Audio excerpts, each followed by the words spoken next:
presented by Mathli Express Music.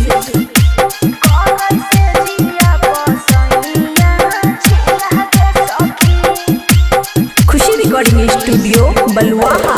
जब जब याद आबै छै डोरै जिया गे सखी, जब जब याद आबै छै डोरै जिया गे सखी, करै से जिया पसैया छिया गे सखी, करै से जिया पसैया छिया गे सखी।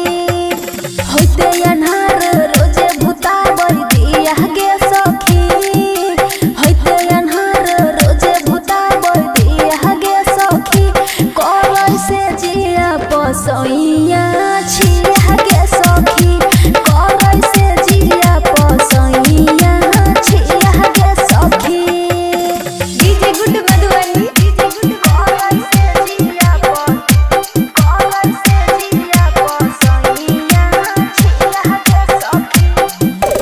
अजब गजब के करे कहानी, टपाटप चुआ छलहना से पानी, देखिए के भेलै पका दीवाना, हरदम खोले के देखे खजाना, देखे खजाना, देखे खजाना। अजब गजब के करे कहानी, टपाटप चुआ छलहना से पानी, देखिए के भेलै पका दीवाना, देखे छे खोले के हरदम खजाना, हरदम खजाना। रखे छे दाढ़ी रखे जे नानी गे सखी, रखे छे दाढ़ी रखे जे नानी गे सखी, करै से जिया पपिया छिया गे सखी, करै से जिया पपिया छिया गे सखी।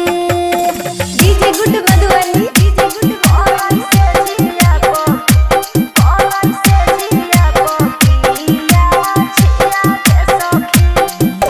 हमरो के मिलै नै पूरा स्वाद गे, ठंडा हो जाय छै पूरा मिजाज गे, किस्मत में मिललै जिद्दी भतार गे, रोजे बिछौना करै छै खराब गे, रोजे बिछौना करै छै खराब गे। हमरो के मिलै नै पूरा स्वाद गे, ठंडा हो जाय छै पूरा मिजाज गे, किस्मत में मिललै जिद्दी भतार गे, रोजे बिछौना करै छै खराब गे, खराब गे। राइटर सुमित साजन छियै पिया गे सखी, चंदन मन छियै हमर पिया गे सखी, करै से जिए पपिया छिया गे सखी, करै से जिए पपिया छिया गे सखी।